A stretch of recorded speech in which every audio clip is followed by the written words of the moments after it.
para que você participe dela também. Teremos algumas pessoas que irão ser batizadas, que você possa ir lá e convidar seus amigos também para estar lá conosco também. De manhã teremos aqui também uma linda Santa Ceia, que será o seu privilégio participar também desse momento que Cristo deixou para nós, para que vivêssemos e participássemos dela, até que Ele voltasse e Ele mesmo iria oficiar um ano no céu. Perceba a importância dessa cerimônia que teremos aqui no sábado. Jesus, até que nós estejamos lá, todos os seus filhos que custou o seu próprio sangue aqui, o seu resgate, Ele não tomará outra ceia enquanto nós não chegarmos lá. Então perceba que é uma cerimônia linda. Participe dela, se prepare durante a semana. Faça um autoexame da tua vida, se coloque nas mãos de Deus, vale a pena você desfrutar desse momento, que teremos aqui também no sábado que vem, de manhã. E no período da tarde nós estaremos na igreja do Copacabana para mais uma linda festa, onde muitas outras pessoas irão nascer para o reino, irão também se preparar, decidir de maneira intensa, se posicionar e se preparar para a volta de Jesus. Amém? Nesta manhã nós iremos falar sobre um assunto. Nós iremos falar sobre um assunto que muitos de nós temos dificuldades de praticá-lo. Muitos de nós, quem sabe, já quebramos esse princípio. Nós iremos falar nesta hora sobre a pontualidade de Deus. E para isso eu convido você a abrir a tua Bíblia no livro de Gálatas, ou na carta, aos Gálatas. Mais uma epístola escrita por Paulo. Nós iremos falar sobre a pontualidade de Deus. Nós vivemos de um tempo que o tempo é precioso. Mas mesmo sendo assim, há muitas pessoas que têm dificuldade em ser pontuais naquilo que prometem. Outros fogem da sua alçada em cumprir, mesmo que você promete, você não consegue ser pontual com o seu compromisso. Existe, capítulo 4, existe várias situações, Há pessoas que não são pontuais e não cumprem com aquilo que foi prometido porque são irresponsáveis mesmos. Há outras que fogem da sua alçada para cumprir com aquilo que foi prometido, para cumprir com a sua palavra. Eu nasci em um lar que meu pai sempre dizia assim, que a palavra de um homem deve valer um fio de cabelo do bigode. Nós só temos, é o que nós temos, quando você não tem muito, no que diz respeito a condições financeiras.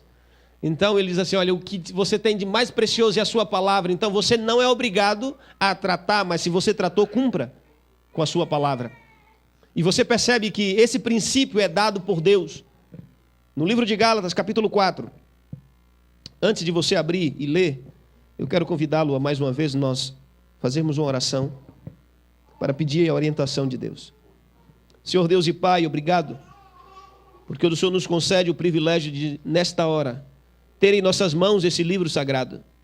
Livro esse que, usado como instrumento através do Deus Espírito Santo, tem sido uma ferramenta para trazer mudança, transformação, libertação de muitas pessoas.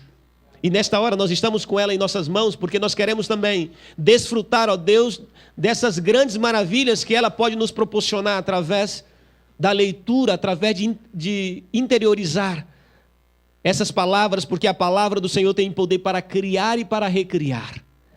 E é por isso que humildemente nós nos colocamos diante desse sagrado livro, sabendo que ao abrir esse livro, o autor se faz presente para nos dar entendimento e compreensão. Fale conosco agora, Pai. Humildemente nós iremos nos calar, para que o Senhor possa falar, e assim a Tua palavra venha trazer vida e esperança e paz aos nossos corações. Nesta hora, nós te pedimos em nome de Cristo Jesus. Amém. Gálatas capítulo 4, verso 4, diz mais ou menos o seguinte: e vindo, porém, a plenitude do tempo, Deus enviou o seu nascido de mulher, nascido sob a lei.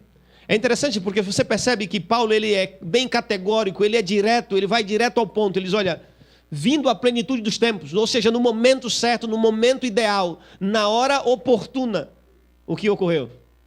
Deus enviou o seu filho, nascido de mulher, nascido sob a lei. Mas é interessante porque quando você remete a esse pensamento a anos anteriores, a séculos, até mesmo milênios, Deus foi pontual com a sua promessa, sim ou não? Tem certeza? Essa é uma pergunta inquietante, porque muitas vezes nós falamos que Deus é pontual. Mas quando você volta ao passado e você percebe que no jardim do Éden Deus fez essa promessa a Abraão. Abraão não, ele fez primeiro a Adão. Melhor dizendo, essa promessa, quando o homem pecou e o pecado causou aquele rompimento, essa separação do homem e Deus. Deus fez uma promessa em Gênesis capítulo 3, o verso 15, a primeira promessa da graça. A primeira promessa que apresenta ali a graça de Deus para com o ser humano pecador. Deus fez uma promessa e o primeiro cordeiro foi morto ali. E foi feito vestes. E Deus mesmo, o próprio Deus, vestiu Adão e Eva com essa pele do cordeiro. Você percebe que Adão recebe o seu primeiro filho na esperança que esse filho fosse o cumprimento da promessa, fosse a semente que o descendente da mulher queria esmagar a cabeça da serpente. Mas o tempo passou, ele recebe o seu segundo filho na expectativa e na esperança que fosse esse o filho da promessa, o cordeiro que iria pôr fim ao sofrimento, ao pecado, aos cardos que a terra passou a brotar e a gerar. Mas não era. E se você percebe, os anos vão se passando. E quando nós lemos esse verso, já tinha se passado 4.000 anos de quando Deus fez a promessa para Adão. E é por isso que eu faço a pergunta a você: Deus é pontual, sim ou não? Tem certeza? Deus é pontual. Deus chega atrasado.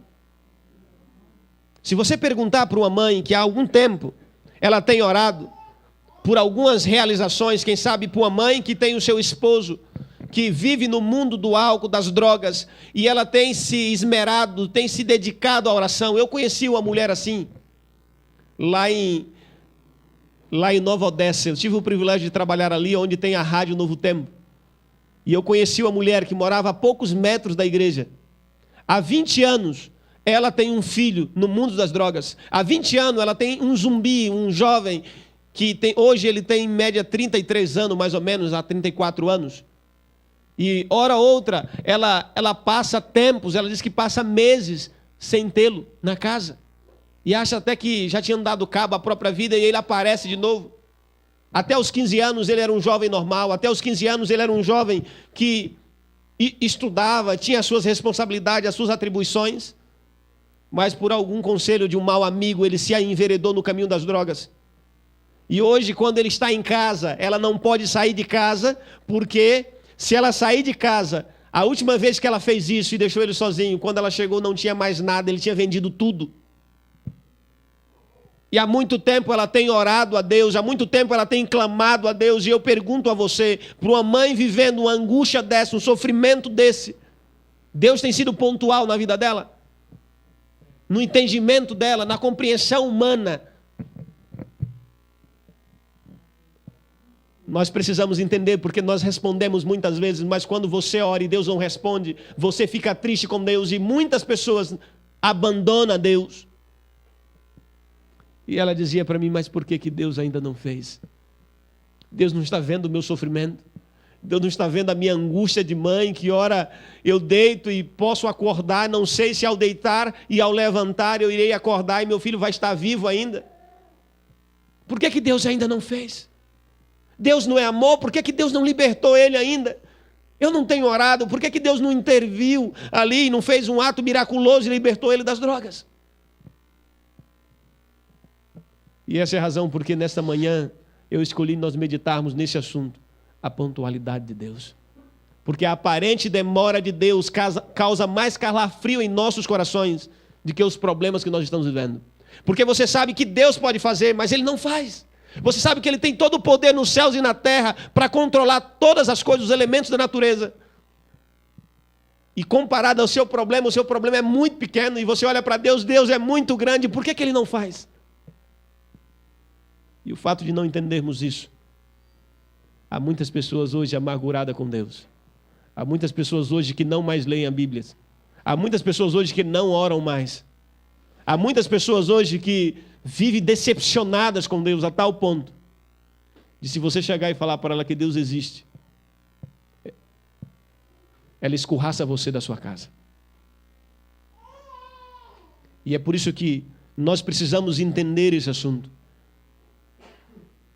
Deus é pontual. A Bíblia traz uma história, e eu gosto muito das histórias da Bíblia, porque as histórias elas trazem para a gente princípios, elas trazem para nós esclarecimentos, porque as histórias são biografias de vida de pessoas que um dia, em algum momento, em alguma situação, em alguma circunstância, será a minha e a sua também, vivenciada na íntegra.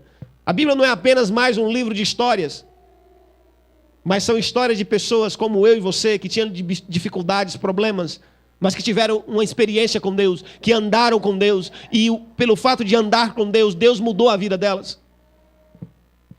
E a Bíblia traz uma história de um homem chamado Abraão. A história desse homem está registrada a partir do capítulo 11 de Gênesis, mas de maneira específica no capítulo 12 de Gênesis. Quando Deus chama Abraão, e o chamado de Abraão é fantástico, porque Deus chama Abraão, e Deus chama mesmo sabendo que Abraão, ou seja, a sua esposa, ela era o quê? Ela era o quê, igreja? Ela era estéril. E Deus chamou Abraão e diz assim: olha, Abraão, sai da tua terra, sai do meio da tua parentela, para uma terra que eu hei de mostrar. E em ti, Abraão, serão benditas todas as famílias da terra. Abraão tinha 75 anos quando Deus fez uma promessa a Abraão, que nele, através dele, as famílias da terra seriam abençoadas. Mas Abraão não tinha o quê? Não tinha filhos. Podia ter filhos? Não podia ter filhos. E Deus fez essa promessa a Abraão, mesmo sabendo que a sua esposa era estéril. Abraão tinha 75 anos. E no desenrolar da história você percebe que quando Abraão tinha 86 anos, Abraão foi tentado. Sara, sua mulher, isso não é normal das mulheres. As mulheres, aqueles que são casados, deveriam considerar de maneira bem carinhosa os conselhos das mulheres. Elas têm uma habilidade fantástica de perceber o perigo, de aconselhar você, não faça tal negócio. Ela tem um sentido assim que é uma habilidade sobrenatural. É por isso que o homem sozinho, ele está incompleto. Mas o homem com Deus e com a sua mulher, ele é perfeitamente completo. E é possível que eu vejo, posso perceber o sorriso de algumas aqui. Eu acho que ela está dizendo assim: olha, tocou num ponto ali que realmente é verdade, não é? Mas percebam uma coisa, nesse momento, nessa ocasião, Sara não foi muito feliz quando ela dá um conselho ao seu marido para se deitar com a sua serva, a concubina. E no capítulo 16 de Gênesis, depois de 11 anos de esperar a promessa, depois de 11 anos de aguardar o cumprimento da promessa, Sara deu um toquezinho e falou assim: olha, Abraão, Deus chamou foi você, a promessa é para você, Deus disse que você seria uma grande nação e uma grande bênção. Então, se deita com a minha serva. E Abraão foi tentado, e depois de 11 anos que Deus tinha prometido, com 86 anos, nasceu Ismael. Você percebe? Que mesmo que nós falamos, e aqui muitas pessoas disseram, e eu não quero constranger você, mas você disse que Deus é pontual, mas dos patriarcas, e esse homem considerado como o pai da fé, a sua primeira história de vida, o seu primeiro momento, ele agiu porque aos olhos de Sara, Deus estava o quê? Deus estava atrasado. Nasceu Ismael. Com 99 anos. Depois de 24 anos que Deus tinha feito a promessa. Deus, obviamente que no capítulo 15 Deus já tinha aparecido novamente, mas no capítulo 17, Deus novamente, ele aparece. E ele vai lá para um banquete com Abraão. Ele e mais 2 anjos, 2 mensageiros, e ele vai ao encontro de Abraão. E ele entra na tenda e diz para Abraão: Abraão, eu vou fazer de você uma grande nação. Eu vim aqui para fazer uma aliança com você. A sua descendência será numerosa. Você não vai poder contar a sua descendência.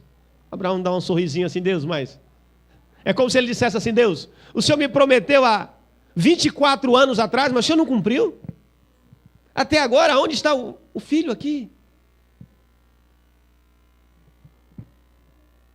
E aqui vai a resposta de Deus a Abraão.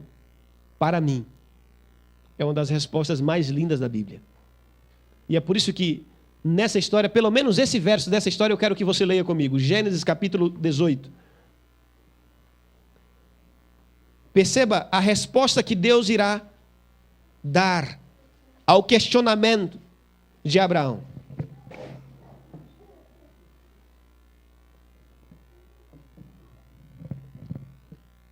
Capítulo 18, o verso 14. Ele diz assim. Leia do verso 13 que você vai entender E disse o Senhor a Abraão, porque se riu Sara, dizendo, será verdade que darei ainda à luz sendo velha? Abraão já tinha sorrido antes, e agora Sara. E Deus responde e diz assim, olha, acaso para o Senhor há coisa demasiadamente difícil? Há traduções que trazem o seguinte, por acaso existe alguma coisa impossível a Deus? E ele diz assim, daqui a 1 ano, neste mesmo tempo, voltarei a ti e Sara terá Agora Deus fez algo que ele não tinha feito antes. Eu não sei se você já reparou, mas que quando Deus chama Abraão, Deus não datou a promessa, e esse é um dos grandes problemas que nós enfrentamos quando estudamos a Bíblia.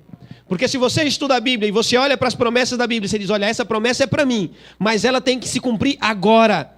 Deus não prometeu para Abraão que faria dele uma grande nação no ato quando ele chamou. Deus disse que faria dele uma grande nação, mas ele não disse quando. Deus não disse como.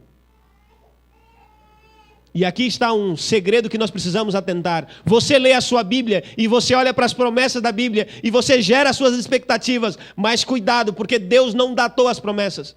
E quando Deus deu a ordem, e agora Deus disse assim, olha, daqui a 1 ano, Abraão, vai ter o filho.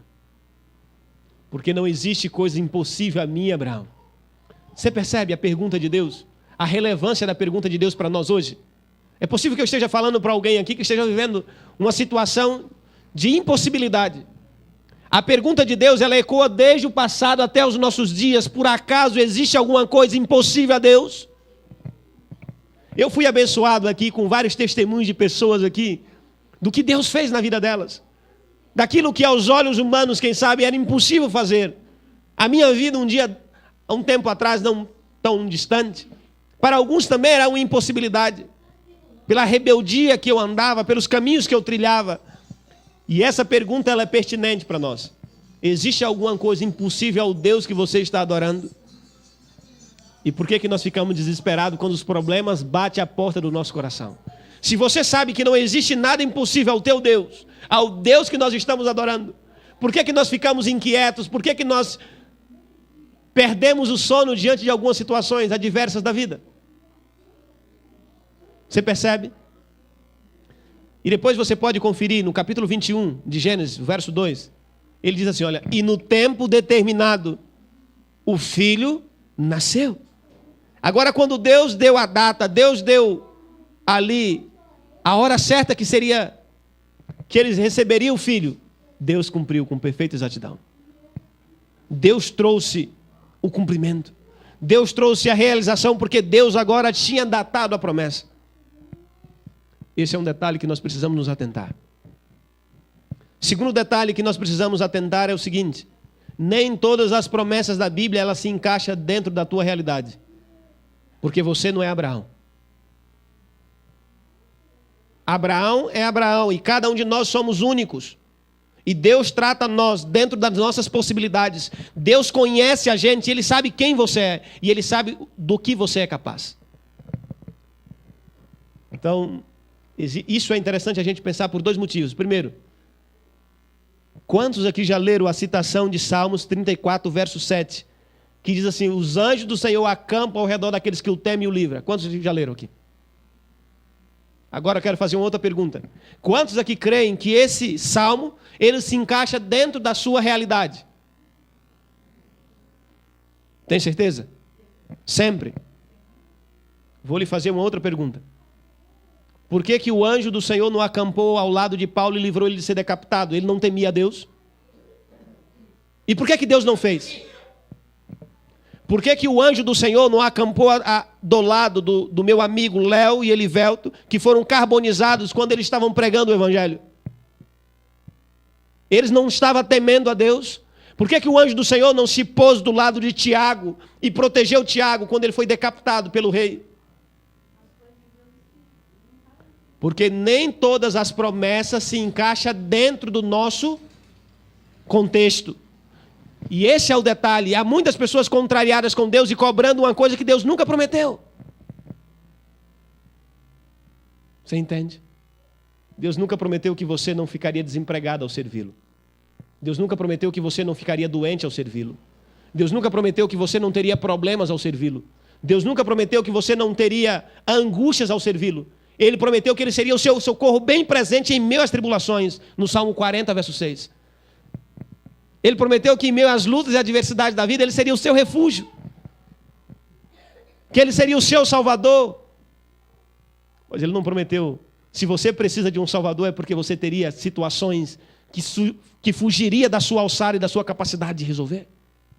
Se você iria precisar de alguém para socorrer você, é porque você entraria em alguns caminhos que por você mesmo era impossível você sair da situação que você entrou. Grave bem o que eu vou dizer para você. Deus, Ele faz o milagre quando Ele quiser, na vida de quem Ele quer, na hora que Ele quiser. Porque todos eles têm que ser para a glória do nome dEle. E aí está uma diferença. Porque Deus pode te livrar de duas maneiras. Alguém, por exemplo, que está doente, e é interessante que nós só queremos olhar para uma maneira, um método de Deus. Deus pode te livrar da morte, Deus pode te livrar do sofrimento através da morte. Só que nós só queremos ser libertos da morte. Livres ali do poder, das garras da morte. Mas Deus pode te livrar também do sofrimento através da morte. O teu sofrimento pode falar muito mais do que as suas palavras quando você permanece ao lado de Deus. Perceba que a igreja ela cresceu de maneira exorbitante quando a igreja era perseguida de que quando hoje nós temos liberdade de escolha e expressão. Porque hoje você pode ser um cristão mais ou menos há tempo atrás, ou você era cristão ou você não era cristão. Você percebe a estratégia do inimigo? Ele te dá liberdade. Ele não persegue você, para que você não seja autêntico. Então, as promessas bíblicas, nós precisamos se atentar para elas.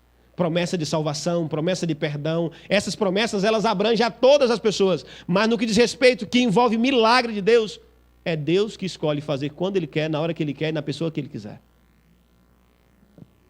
É por isso que quando você lê esse verso, que o anjo acampa, eu não estou dizendo que o anjo não acampa e não te protege, ele protege você, mas nem sempre ele vai te livrar da morte, mas ele vai te livrar através da morte. É por isso que ele diz assim, olha, aquele que está em... Quando ele... Apocalipse capítulo 2, o verso 10, ele diz assim, olha, sede fiel. Mas por que até a morte, se ele iria sempre te livrar da morte? Tem sentido? Não tem sentido. É por isso que a gente precisa entender isso. Vai ter pessoas que vai ser necessário que elas sejam fiéis até onde? Até a morte. Há outras que não vão precisar morrer. A sua fidelidade vai ser honrada de outra maneira. Deus trata cada um de uma maneira diferente. Pedro um dia foi questionar Jesus. Depois ali em João capítulo 20 e 21, Pedro, depois que ele nega Jesus, Pedro volta a fazer as mesmas coisas, praticar as mesmas coisas. Ele voltou a ser um pescador. E é por isso que quando Jesus ressuscita, é a única pessoa que Jesus cita o nome e diz assim, olha, para Maria, diz, olha, vai lá e diga para Pedro que eu ressuscitei, estou indo para Jerusalém. Por quê? Porque Pedro, quando negou, Pedro já não se considerava mais um discípulo. Mais digno de ser um discípulo. Porque ele negou, ele espraguejou. E sabe qual foi a atitude de Jesus? Ele foi lá onde Pedro estava. Jesus encontrou Pedro num primeiro momento, quando ele o chamou, pescando na beira do lago, pescando, mas tinha pescado a noite inteira, mas o barco estava o quê? Estava vazio. Você percebe qual é o trauma do ser humano? E ele falhou e ele voltou para a mesma vida vazia. Porque quando Jesus encontra ele de novo, Jesus aparece na praia, eles tinham pescado a noite inteira, e Jesus aparece, e Jesus pergunta, pegaram algum peixe? E disseram, não. E Jesus falou as mesmas palavras, lance a rede do outro lado. E lançaram e pegaram 150 grandes peixes. A Bíblia traz até o número dos peixes. E Jesus agora faz um banquete de peixe assado para eles. E quando ele chega do lado de fora da água, Jesus já estava com o banquete pronto. E Jesus começa a bater papo com Pedro e faz algumas perguntas para Pedro. E a primeira delas é, Pedro, tu me amas?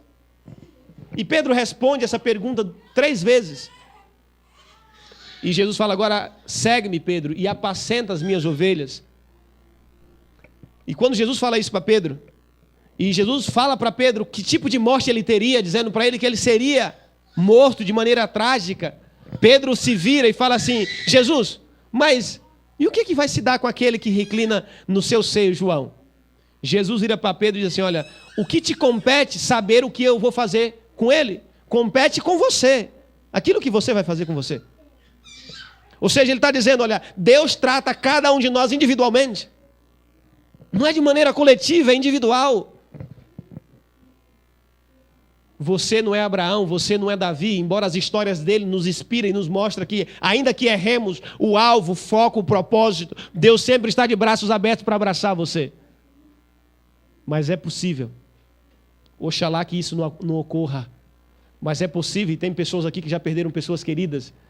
A promessa, para nós, ela excede essa compreensão pequena, terrena, porque é uma eternidade inteira, para sempre na presença de Deus.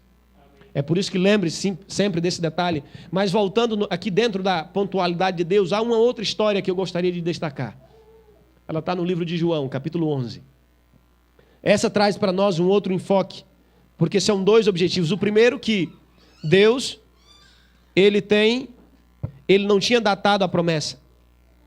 E quando Ele datou, Ele cumpriu com perfeita exatidão. A segunda ideia, quando nós olhamos para a pontualidade de Deus, dentro daquilo que a Bíblia nos apresenta, que Jesus nasceu no tempo certo. João capítulo 11, ele traz a história da ressurreição de Lázaro. E aqui nos mostra para nós 2 princípios fantásticos que nós precisamos tirar para a nossa vida, que nos ajudará na nossa caminhada até o céu. Diz assim, estava enfermo Lázaro de Betânia, da aldeia de Maria e de sua irmã Marta. Esta Maria, cujo irmão Lázaro estava enfermo, era a mesma que ungiu com bálsamo o Senhor e lhe enxugou os pés com seus cabelos. Mandaram, pois, as irmãs de Lázaro dizer a Jesus, Senhor, está enfermo aquele que tu amas. Ao receber a notícia, disse Jesus, esta enfermidade não é para, e sim para a glória de quem? A fim de que o Filho de Deus seja por ela glorificado. Ora, amava Jesus a Marta e a sua irmã e a Lázaro. Quando, pois, soube que Lázaro estava doente, ainda se demorou 2 dias no lugar aonde. Depois disse aos seus discípulos, vamos outra vez para a Judeia. Disseram-lhe os discípulos, mestre, ainda agora os judeus procuravam prender-te, voltas para lá? E respondeu Jesus. E ele começa dizendo, não são 12 horas os dias, tal, e vai explicando que ele iria num período em que as pessoas não iriam perceber. Mas o capítulo 11 de João, ele traz para nós uma ideia fantástica. A primeira delas, você percebe que dentro do contexto que nós estamos conversando, as pessoas que Jesus ama também sofrem o quê? Enfermidade. As pessoas que Jesus ama também, muitas vezes serão levadas ao quê? Ao cemitério. Mas aqui apresenta a oração de 2 irmãs. Naqueles dias, não existiam os métodos tecnológicos que nós temos hoje. Hoje você tem alguém passando necessidade, você liga para 192. Em fração de minutos, a pessoa está na sua porta para socorrer você, com ambulância, com todos os meios tecnológicos que possibilita dar uma boa atenção, um bom cuidado à pessoa que está doente. Naqueles dias, não, eles só tinham à disposição deles os mensageiros. E foi enviado um mensageiro para dar a notícia a Jesus, que aquele que ele amava estava o quê? Estava doente, não estava morto ainda. Não vamos matar o homem antes da hora. Ele estava doente. E Jesus ouviu E ao ouvir, diz que Jesus se demorou. E há muitas pessoas que pensam que o fato de Jesus se demorar é porque Jesus foi indiferente para com as necessidades. Jesus não se importou com a urgência e com a necessidade. Há muitas pessoas que pensam assim. E há uma ideia muito linda aqui. Você sabe por que Jesus demorou? E é uma ideia que confronta com aquilo que é ensinado aqui no mundo evangélico hoje. Jesus demorou para nos mostrar que ele não é manipulado pelas vontades e pelo imediatismo humano. Jesus demorou para mostrar que ele estava seguindo um plano de Deus e não humano. Só que o Jesus que é apresentado hoje é um Jesus que é manipulado. Que se você determinar para ele, ele como um bom servo seu, ele vai imediatamente fazer aquilo que você quer. Essa é a primeira razão por que Jesus não foi. Segunda visão que as pessoas têm desse momento é que quando Jesus ele recebe a notícia, alguns dizem que Jesus, no primeiro entendimento, que Jesus estava a cerca de 3 quilômetros, ou a distância de um dia de viagem de Betânia. Você percebe que não é verdade essa ideia, embora defendida por alguns, porque quando Jesus diz que ele se demorou 2 dias, e quando ele se levanta para ir, ele diz assim, olha, eu vou porque o meu amigo lá, porque ele já dorme. E quando ele chegou lá, tinha quantos dias que Lázaro já tinha morrido? Para um bom judeu, segundo a tradição judaica e os comentaristas, um bom judeu em um bom estado físico, o caminho de um dia, ele percorreria uma quantidade de 45 quilômetros. Um bom judeu, no estado físico, bom, saudável. Agora, se Jesus, ao sair, ele diz, olha, se ele estivesse apenas a um dia de viagem, como muitas pessoas dizem, ele teria chegado, lá estaria apenas com um dia. Você sabe por que ele se demorou? Primeiro, já falei, para que ele não desse a ideia para nós hoje que Jesus é manipulado pelo ser humano. Segunda ideia, Jesus se demorou porque naqueles dias perdurava assim, pairava na mente das pessoas ali uma ideia que vinha dos gregos, que a pessoa ao morrer, uma superstição, ela durante 3 dias o seu espírito ficava pairando sobre o corpo. E a qualquer momento ele poderia voltar para o corpo. Então Jesus vem e espera o 4º dia, porque já seria realmente decretado que ele estava morto realmente. Ele não iria fazer o milagre e as pessoas iam dizer para ele, não, mas o Espírito estava aqui, voejando aqui por cima, então, na realidade não foi um milagre. Você entende? Essa é uma segunda razão porque Jesus não veio. Terceira razão que nós precisamos entender por que Jesus, a aparente demora de Jesus em ir atender o pedido de Marta e Maria. Terceira razão. Você percebe no verso quando ele diz assim, olha, essa enfermidade não é para morte. Você consegue entender? Quando esse mensageiro chegou lá e disse para Lázaro, e disse primeiro para Maria e Marta, diz, olha, não se preocupe. O mestre disse que essa enfermidade não é para a morte. Você consegue entender como levantou expectativa e esperança no coração do moribundo e das 2 irmãs? Esses dias atrás eu estava tentando imaginar essa situação. Tente se colocar no lugar de Marta e Maria. E as pessoas chegando para ela ou para elas e fazendo as mesmas coisas, os mesmos questionamentos que fazem para nós. Chegando e dizendo assim, olha, passou o 1º dia e as pessoas chegavam, Maria, será que realmente ele vai vir? Será que realmente Lázaro é alguém que ele ama realmente? Será que esse amor dele é verdadeiro? Porque já tem um dia, Maria, ele não chegou ainda. Passou o 2º dia e Lázaro começou a piorar o seu estado. E as pessoas, mas Deus não ama vocês? Ele não ama vocês? E por que ele não veio? Você consegue pensar no 3º dia? Lázaro morre. Você consegue imaginar ela pensando dentro dela? A angústia que estava. O sentimento que ela estava sentindo. E você percebe que esse sentimento aflora quando avisam para ela que Jesus está vindo. E ela avista Jesus. Ela diz, e as primeiras palavras dela para Jesus é assim, olha, Jesus, se o Senhor estivesse aqui, meu irmão não teria morrido. O que é que ela está dizendo para ele nas entrelinhas?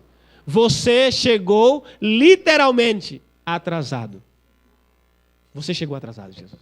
Olha, nós tínhamos esperança enquanto ele estava doente. Nós tínhamos expectativas enquanto tinha vida ainda, porque enquanto há vida há esperança. Já ouviu esse linguajar? Essa expressão? Mas Jesus, ele já morreu, Jesus. O Senhor chegou atrasado, infelizmente.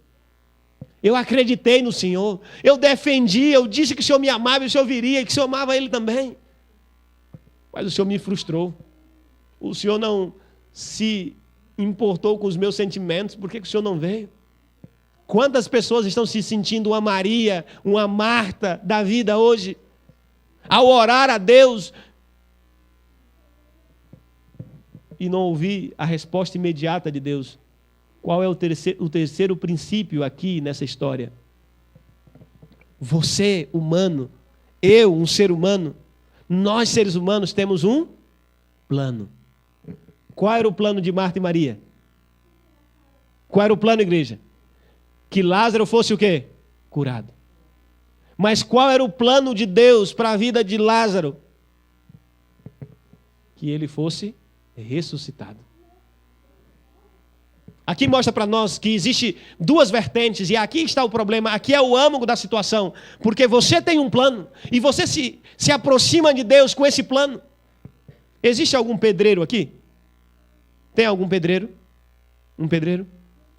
Eu já trabalhei um tempo em construção civil, há tempos atrás. E é interessante porque as mulheres, dificilmente, eu não conheci nenhuma ainda que são pedreira. Nenhuma.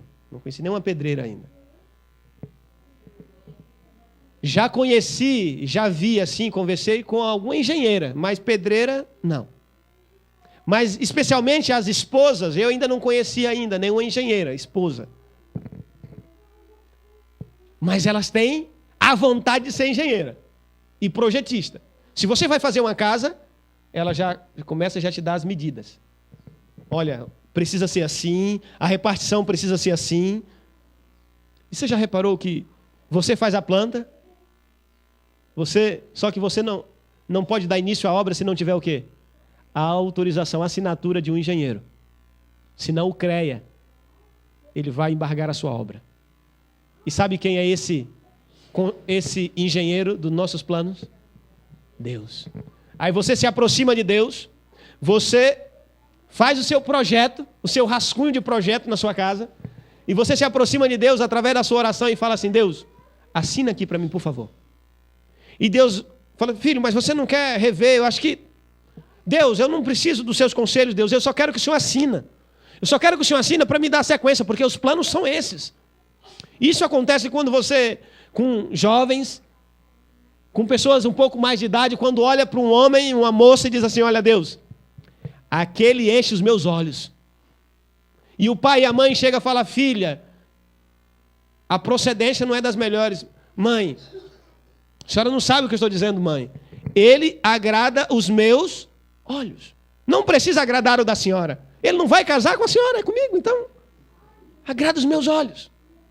E aí está a frustração de vários casamentos. Aí está o desfacelar de vários lares. Porque casaram sem a orientação de Deus. Levaram os planos segundo a sua vontade.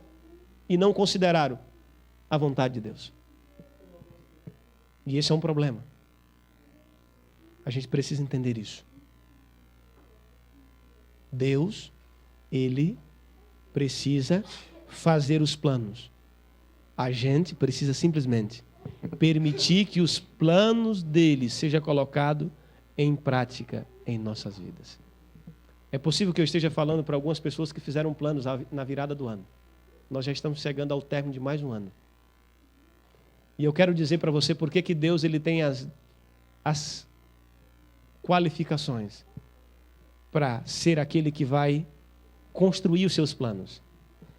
Se você for no livro de Jó, capítulo 42, o verso 2, Jó, no término da sua história, ele chega à conclusão e ele diz assim: Senhor, eu bem sei que o Senhor tudo podes, e nenhum dos teus planos podem ser frustrados.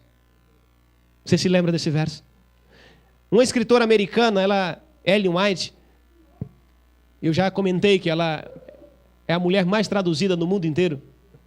Ela faz um comentário desse verso e ela diz mais ou menos assim: como as estrelas na sua indicada órbita, os desígnios de Deus, os planos de Deus não conhece nem adiantamento e nem tardância. Você entende? No outro sábado que eu estive aqui, nós falamos sobre a grandeza de Deus, que Deus pode fazer todas as coisas. Hoje, Deus é pontual. E por que ele é pontual? Os planos dele não se frustram. Deus tem um plano ideal, Deus tem um plano perfeito. Davi, ele chegou a esse entendimento no Salmo 139, do verso 14 ao 16, ele diz: olha, de maneira assombrosa eu fui criado no ventre da minha mãe, e todos os meus dias foram escritos em um livro, quando nenhum deles ainda existia. O que isso quer dizer? Deus tem um plano já existente, independente dos seus. Só que o plano de Deus é perfeito. O plano de Deus não encontra fracasso. Os planos de Deus não conhecem fracasso. E eu quero dar apenas um exemplo a respeito disso. Lembra que nós lemos aqui que vindo à plenitude dos tempos nasceram quem? Jesus Cristo. Por que Jesus nasceu? Qual foi o propósito de Jesus nascer em Belém da Judéia? Nós estamos chegando agora, já está tomando de conta das pessoas o espírito natalino. E para muitas pessoas, embora nós cremos que Jesus não nasceu no dia 25, mas para muitas pessoas usa dessa data para pregar o evangelho e outras para ganhar dinheiro. Mas tudo bem, não vamos entrar nesse mérito agora. Mas Jesus veio. Ele nasceu em Belém da Judéia. Mateus capítulo 2, o verso 6 diz isso. Nasceu para ser o guia de Israel, o seu apacentador. Para que Jesus pudesse salvar a gente, ele precisava fazer o quê? Primeiro, nascer. Não tinha como ele morrer sem nascer primeiro. Primeiro ele precisava nascer. E ele nasceu aonde? Em Belém da Judéia. O plano da salvação idealizado por Deus em Apocalipse capítulo 13, o verso 8, diz que foi criado desde a fundação de quando? Desde a fundação do mundo. Você percebe? Deus tinha um plano. E para cumprir o seu plano, Jesus nasceu em Belém da Judéia. Satanás agora se levanta contra o plano de Deus. E ele, usando Herodes, ele manda matar todas as crianças abaixo de 2 anos para frustrar os planos de quem? Conseguiu? Não. Você entende? Jesus nasceu no coração, mas Satanás tentou matar Jesus. E é possível que Jesus nasceu já no teu coração e no coração de alguns aqui está nascendo, está aflorando. O mesmo Espírito que usou Herodes para matar Jesus naquele tempo, ele continua usando pessoas, situações, momentos para matar Jesus no meu e no teu coração. Cuidado com isso. Segundo momento, Jesus, ele vai até o deserto. Satanás, ele não usa uma pessoa, ele vem em pessoa para frustrar os planos de Deus lá. E se aproxima de Jesus e diz assim: olha, se tu és o Cristo, manda que as pedras se transformem em pães. E Jesus diz assim: olha, nem só de pão viverá o homem, mas de toda palavra que procede da boca de Deus. E Jesus respondeu com a Bíblia. O Senhor quer falar de Bíblia? Então vamos usar a Bíblia. E ele pega a Bíblia e pega o Salmo 91 e levou ele num lugar bem alto e diz: olha, lança-te daqui abaixo, porque aos teus anjos dará ordem a teu respeito, para que não tropece nenhuma pedra. E aqui está a importância de você conhecer a Bíblia. E Jesus cita: não tentarás o Senhor teu Deus. Satanás usou a Bíblia, mas só naquilo que era conveniente. Ele citou só a metade do verso do Salmo 91. Jesus venceu ali. Satanás agora, ele planejou, arquitetou um outro plano para frustrar. Agora, já que não funcionou no nascimento usando Herodes para matar a criança, não funcionou no deserto, ele usou uma ferramenta que muitas vezes funciona conosco. Sabe aquela pessoa próxima? Aquele amigo? Aquele irmão de igreja, está do teu lado ali sempre, em alguns momentos. Porque Pedro era o quê? Discípulo. E aí vem um problema.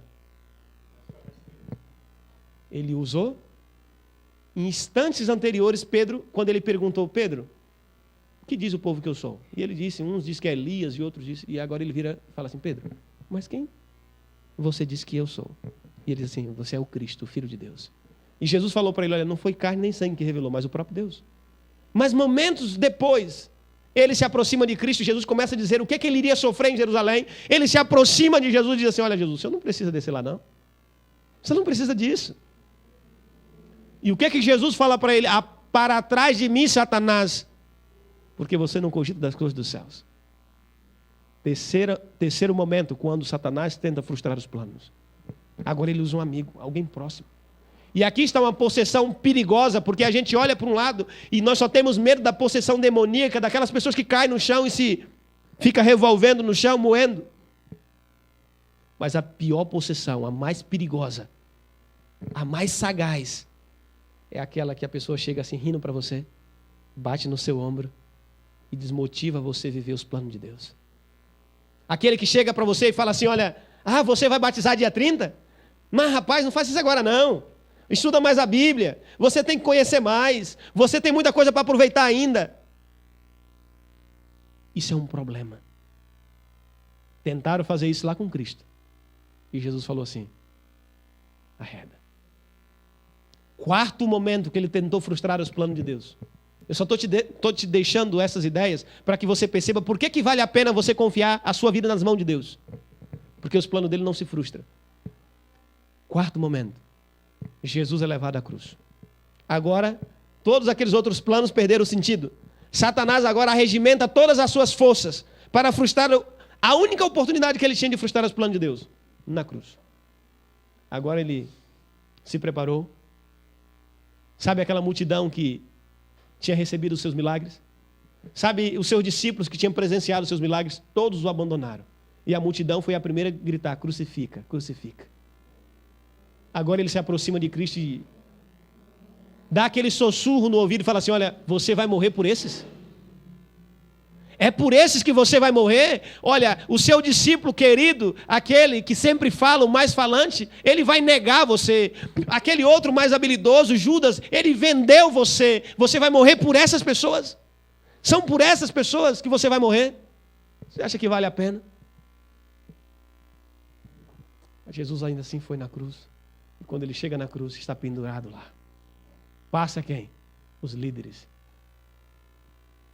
O outro que estava do lado de Jesus e olha para Jesus, e muitas vezes nós falamos isso também, olhou para Cristo e falou: olha, se tu és o Cristo, se realmente tu és o Messias, desça da cruz e creremos em ti. A estratégia agora era fazer Jesus descer da cruz, para que não houvesse sacrifício, porque assim não haveria possibilidade de perdão. Se hoje você tem a oportunidade da salvação, se hoje você tem a esperança do céu, é porque um dia os planos de Deus se concretizaram quando Cristo veio à terra, nasceu em Belém da Judeia, viveu entre pecadores, cresceu entre pecadores, morreu entre pecadores para nos dar o direito da salvação. No tempo certo ele nasceu. Só que Romanos capítulo 5, verso 6, nós não iremos ler, mas diz que no tempo certo, ele morreu pelos pecadores, no tempo certo, tinha um momento ideal e ele morreu naquele momento determinado, porque Deus tinha um plano. E a minha pergunta é: você está vivendo os teus planos ou os planos de Deus? Porque se frustraram os seus planos durante o ano, é inegável que eles não eram os planos de Deus. Porque os planos de Deus não se frustram. Os planos de Deus não conhecem fracasso. Os nossos sim, mas os de Deus não. Deus é pontual. E dentro da pontualidade de Deus, Jesus nasceu na hora certa e morreu no momento certo. Houve um tempo para Jesus nascer. Mas para Jesus nascer, ele precisava nascer aonde? Em Belém da Judeia. Hoje, para que Jesus salve a tua família, para que Jesus salve os seus filhos, para que Jesus salve você, ele precisa nascer não em Belém da Judeia, em uma manjedoura, mas no seu coração. Porque se ele não nascer no seu coração, não tem vida para você. Você entende? Houve um momento certo de Jesus se entregar, dele morrer. E hoje, voltando à nossa temática do tempo, a pontualidade de Deus, na ótica de Deus, sabe qual é o tempo? Hoje. Sabe qual é o tempo que nós estamos vivendo? O agora. Eu quero que você leia esse verso, e será o último que nós iremos ler. 2 Coríntios capítulo 6. Ele vai nos dizer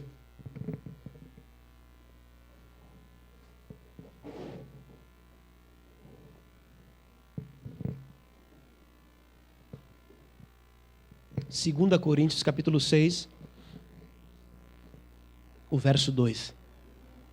Houve um tempo certo de Jesus nascer e ele nasceu. Houve um tempo certo de Jesus se entregar e ele se entregou. Agora é o tempo. Esse tempo estava relacionado ao que Jesus já fez, ao que Deus já fez, a história da salvação, daquilo que Deus já fez por mim e por você. Agora esse tempo, ele está entrelaçado a mim e a tua história. Agora a caneta para escrever a história está nas tuas mãos. Esse é o momento que você começa a escrever a tua história, ou reescrevê-la, pela oportunidade que Deus te concede. E olha o que ele nos diz através desse verso. Porque ele diz, eu te ouvi no tempo da oportunidade. Lembra que nós falamos sobre isso no outro sábado que eu estive aqui. Oportunidades. E te socorri no dia da salvação. Que dia foi esse? Lá na cruz. Eis agora o tempo sobremodo oportuno. Eis agora. Que dia? Esse dia aqui, ele está se referindo a quem?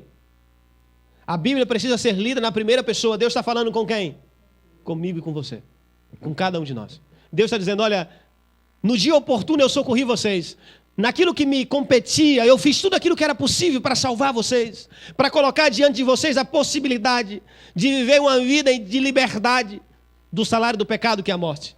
Agora, nesse tempo, esse é o tempo de você aceitar a salvação dele.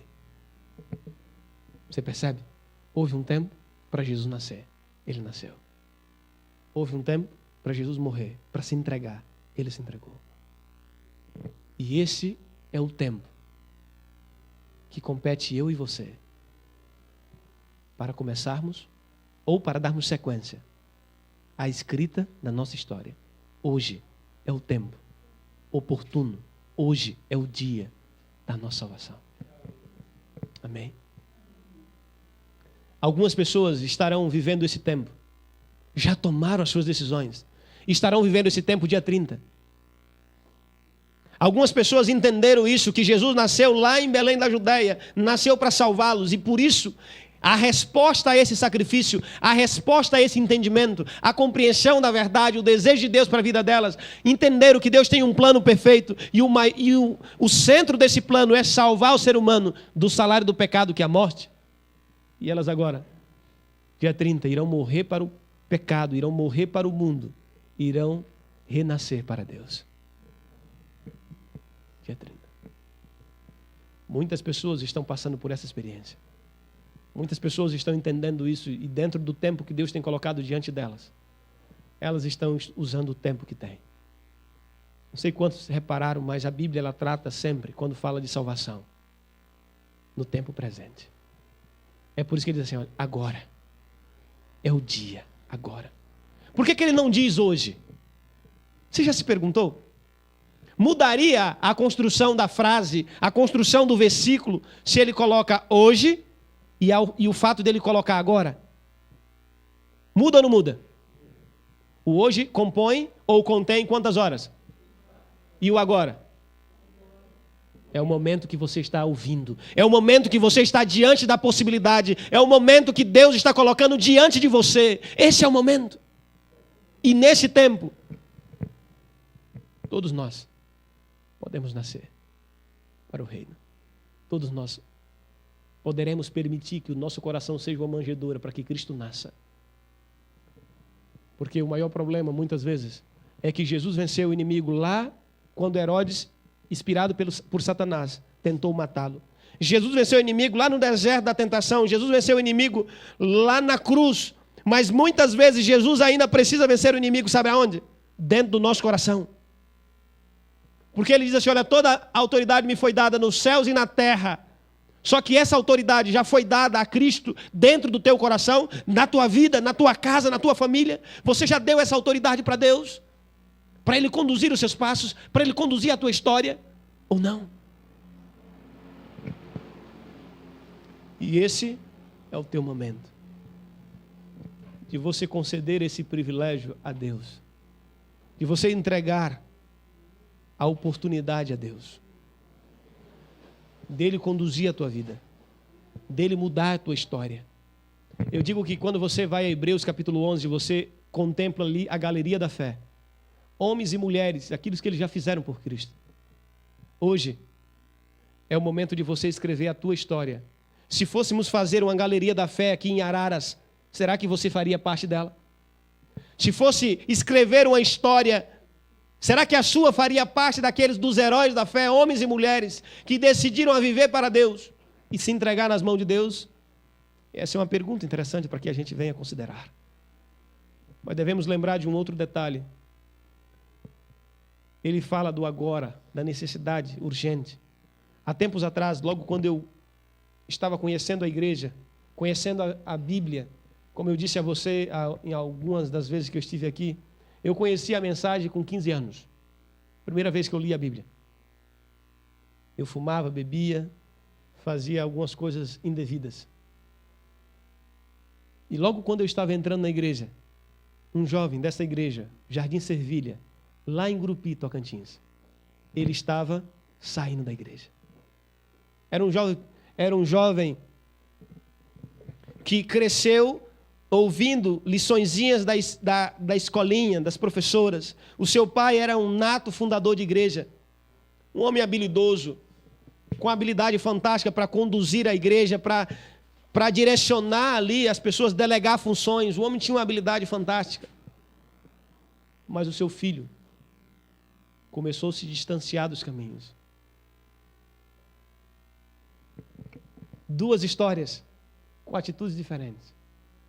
Eu, que tinha uma vida desregrada, estava me chegando à igreja. Ele, que teve uma vida sempre nas orientações de Deus, estava se distanciando de Deus. E começou a enveredar por alguns caminhos. E o primeiro, ele começou a fumar, a andar com más companhias. E Paulo deixa claro para a gente isso em 1 Coríntios 15, verso 33, que as más companhias corrompem os bons costumes. E começou a se enveredar com essas pessoas. Logo estava no mundo das drogas. E começou a se distanciar de Deus. Teve uma crise econômica em Grupi. E a capital, Palmas, estava em crescente, estava toda a vapor. E o seu pai mudou para lá. E ele foi também. O jovem que me deu estudo bíblico, Adão, hoje ele está no Pará. Também foi, logo em seguida. E Adão era amigo dele. E Adão narra essa história. Contou para nós muitas vezes essa história. E em alguns momentos ele estava presente ali e ele falava para ele: olha, Fábio, não é momento de você voltar. Você não acha que já é hora, já não é o tempo de você regressar aos braços do Pai? E ele usava uma frase que muitas vezes é usada por as pessoas que um dia já estiveram nos braços de Cristo. Ele dizia assim: olha, eu já fui longe demais. Para mim não tem jeito. E é possível que eu esteja falando para alguém que está nos assistindo agora, que um dia já fez parte dessa igreja, um dia já defendeu essa verdade, e por algumas razões, por algumas investidas de Satanás, hoje se encontra longe dos caminhos de Deus. Deus está chamando você hoje novamente de volta para os seus braços. E várias vezes ele usava a mesma frase, até que chegou um dia que ele disse assim: olha, no final do ano, eu vou dar essa alegria para os meus pais. No final do ano eu vou voltar de novo, eu vou abandonar essa vida. No final do ano eu prometo que eu vou largar tudo isso aqui e eu vou me entregar por inteiro e por completo nas mãos de Deus. Ele fez o plano dele. Deus já estava falando com ele há muito tempo. E um sábado como esse, mais uma vez ele foi trabalhar e trabalhou até meio-dia. No período da tarde recebeu aquele convite daqueles amigos, aqueles mal amigos, convidaram ele para ir para um bar.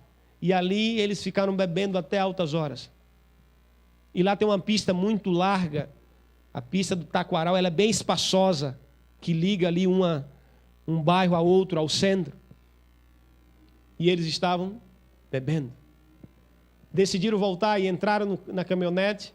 O motorista já estava um pouco alcoolizado. E os outros amigos, os que couberam dentro ali da cabine, entraram, os outros foram na carroceria. E uma das curvas, ele se perdeu. E a caminhonete capotou. As garrafas que estavam em cima foram quebradas. Alguns daqueles outros que estavam em cima também, ali meio ali ainda arrastando as suas pernas ali, sangrando, se levantaram ainda. Mas Fábio não. Fábio não sabia. Mas aquele era o seu último dia de vida. Fábio não se atentou, mas tinha sido feitas as últimas orações por eles. Ou por ele, melhor dizendo. Aquele era os seus últimos instantes. Chegou no hospital, ele estava morto. Não compete a nós julgar. O legislador é Deus. Mas ele não conseguiu cumprir com o plano dele. Porque Deus tinha um outro plano e Deus chamou ele várias vezes.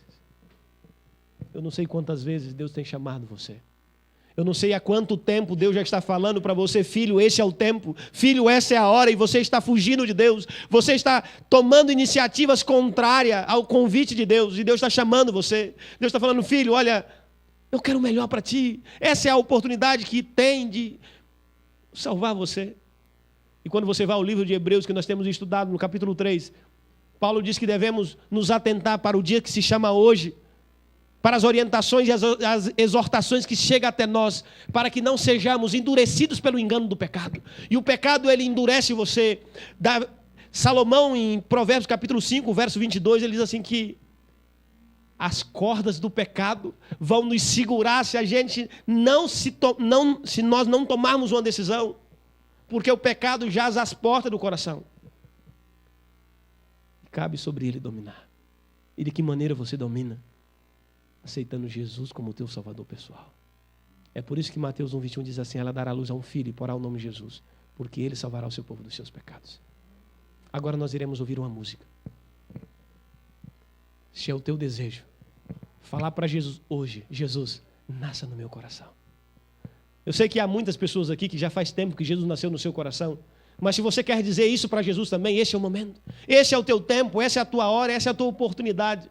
Mas há aquelas outras pessoas também que estão nos assistindo, estão nos ouvindo, que ainda não fizeram essa decisão, ainda não tomaram essa decisão, não se posicionaram ainda. Esse é o momento de você falar para Jesus, Jesus, nasça no meu coração, porque eu quero que o Senhor salve a minha casa. Eu quero que o Senhor salve a minha vida, que o Senhor salve a minha família.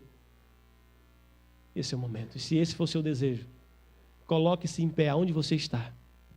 Eu quero orar com você. Que esse seja o nosso pedido. Vamos orar. Querido Pai, obrigado porque através da pessoa de Cristo Jesus, o Senhor coloca diante de nós a possibilidade de sermos salvos hoje, através do seu sagrado sangue. Não permita que nenhum de nós saiamos daqui sem tomar uma decisão ao teu lado, sem nos colocar por inteiro e por completo em tuas mãos. Porque assim fazendo, seremos salvos através da pessoa de Jesus Cristo. Porque em Cristo, o homem e Deus se encontram de novo e se abraçam. Pai querido, nos abençoe e nos dê um sábado feliz na tua presença. Abençoe aqueles amigos também, ó Deus, que estão se preparando para no dia 30 passar pela santa experiência do santo batismo. Que o Senhor possa estar fortalecendo eles durante a semana. O Senhor possa, com seus braços de amor, estar envolvendo eles e não permitir de maneira nenhuma que eles sejam, ó Deus, influenciados, desmotivados pelo inimigo. Mas que o Senhor possa protegê-los para que eles tenham a oportunidade de fazer essa confissão pública para todas as pessoas a quem eles querem pertencer e servir. Abençoe também, ó Deus, aqueles que estão no processo, aqueles que estão estudando a Bíblia e ainda irão tomar decisões ao teu lado ainda também, ó Pai. Abençoe também, ó Deus, aqueles queridos que estão nos assistindo e que há muito tempo, ó Deus, têm andado longe dos teus caminhos e que hoje tomaram uma decisão ao teu lado de voltar para os teus braços e permitir que o Senhor conduza a vida delas. Que o Senhor possa abençoá-los também. Que o Senhor possa conduzi-los e que eles, ó Deus, possam viver para a glória do teu nome. Nos abençoe como igreja também. Nós que há muito tempo atrás já temos andado na tua direção, temos andado, ó Deus, ou junto ali, ao lado daquilo que o Senhor espera, nos ajude também, ó Deus, nesta caminhada, para permanecermos olhando para o autor e consumador da fé, que é Cristo Jesus. Dar a nós, ó Deus, a alegria da salvação em Cristo. Nos ajude para que a cada instante nós possamos estar olhando para a cruz. Porque na cruz percebemos a vitória final de Deus sobre o pecado. A vitória final do grande conflito que tem um vencedor. E esse vencedor é a pessoa de Cristo Jesus. Dar a nós agora a alegria de podermos ir também em paz para os nossos lares, na presença e na companhia dos teus anjos. Nós te pedimos em nome de Jesus. Amém.